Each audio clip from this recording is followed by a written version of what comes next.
It's Friday of All Age Transformation Access Week. Next you're going to hear from Peter Colley, who's been a service user and has come in every day this week to be part of the team and provide his insight.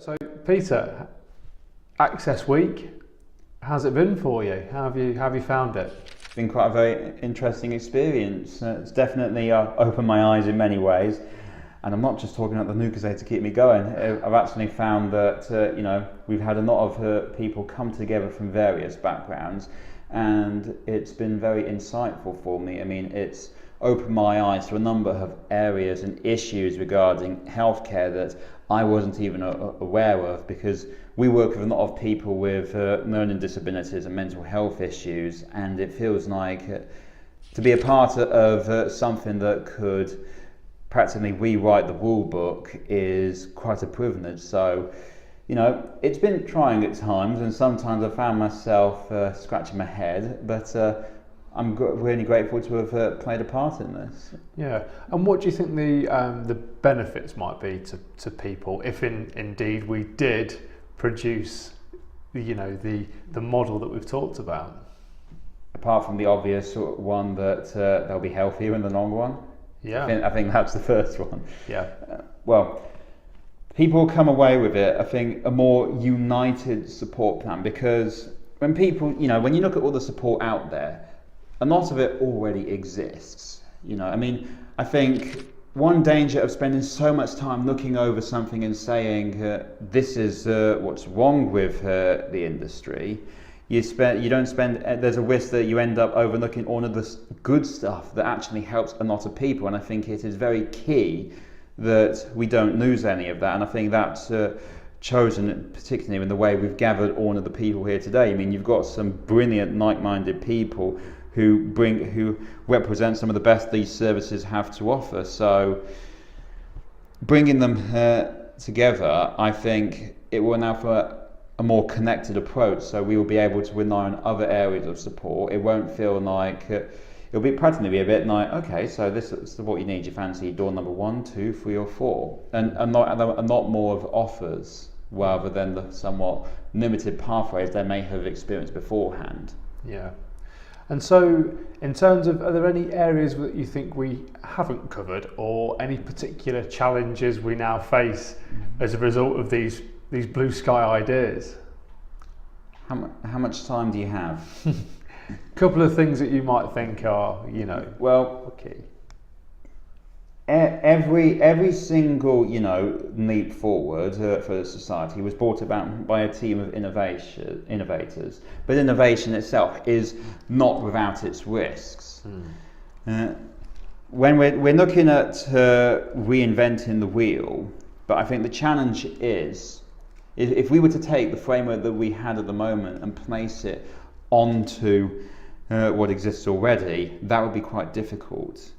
I think, and this ties into what I said earlier, we need to look at existing models and finding out how to work it into those systems, because this is a huge change in the process. We're practically breaking the wheel, you might say, and you're going to have to bring a lot of people on board with that, conditioned to do nothing short of work through this process and adhere to all of these practices which people from various backgrounds may struggle with. I mean, you get someone who works in an A&E ward, they may not necessarily have the same concerns as someone who works in a volunteer centre. So I think the big challenge is, and this is one with volunteers, your challenge is making sure that they have the adequate support necessary if they're ever in circumstances where said support needs to be given. Because, one thing I've learned about supporting people with mental health issues is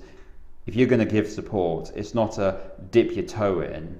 It has to be full, and you have to know what you're doing, because somebody's life could really depend on that.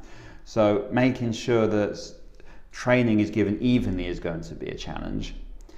Getting the material out there to other sources, especially outreach communities and the socially isolated, who probably wouldn't have even dreamed of stepping into a GP office.